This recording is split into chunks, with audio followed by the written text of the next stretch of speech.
மொத்த வெளிச்சமும் உங்கள் மீது படுவதற்கு அண்ணா திராவிட முன்னேற்றக் கழகம் போன்ற கட்சி அனுமதிக்காது. அங்கே ஒரு ஆள் மேலே தான் வெளிச்சம். அது கட்சியோட பொதுச் செயலாளர் தான். அது செல்வி ஜெயலலிதாவாக இருந்தாலும் சரி, பழனிசாமியாக இருந்தாலும் சரி. இரு நபர்கள் மீது வெளிச்சம் படுவதே அண்ணா திராவிட முன்னேற்றக் கழகம் என்ற கட்சி விரும்பாது, அல்லது அதற்கு இயல்பாக இல்லை என்பதற்கு இந்த ஒருங்கிணைப்பாளர், இணை ஒருங்கிணைப்பாளர் ரொம்ப நாள் ஓடலைன்றதை நம்ம பார்த்தோம். ஆட்சி வரைக்கும் வேறு வழி இல்லாமல் 2 பேரும் கை கோத்துக்கிட்டு இணைந்த கைகள் அப்படின்னு பாட்டெல்லாம் பாடிட்டு இருந்தாங்க.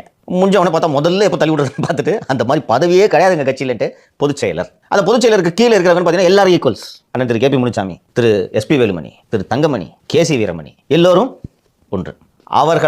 அவர்களுடைய பகுதியில் மன்னர்கள். தங்கமணினா ஈரோடு நாமக்கல், கே.சி. வீரமணினா வேலூர், இவர் எஸ்.பி. வேலுமணினா கோவை மற்றும் கொங்கு பகுதி இல்லைங்களா?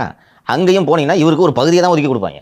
ஒட்டுமொத்தமாக வெளிச்சம் பெறக்கூடியவர் பொறுப்பாளர், பெரும் தலைவர் என்றால் பொதுச் செயலாளர் மட்டும்தான். எடப்பாடி பழனிசாமியே இல்லைங்க இவர் தம்பி ஆதவ் தான் எல்லாம் அப்படின்லாம் சொன்னாலும், தம்பியை உங்களோடு வைத்துக் கொள்ளுங்கள், தம்பியை இங்கிட்டு அனுப்பாதீர்கள்னு அதிமுக தலைவர்கள் சொல்லிவிடுவார்கள்.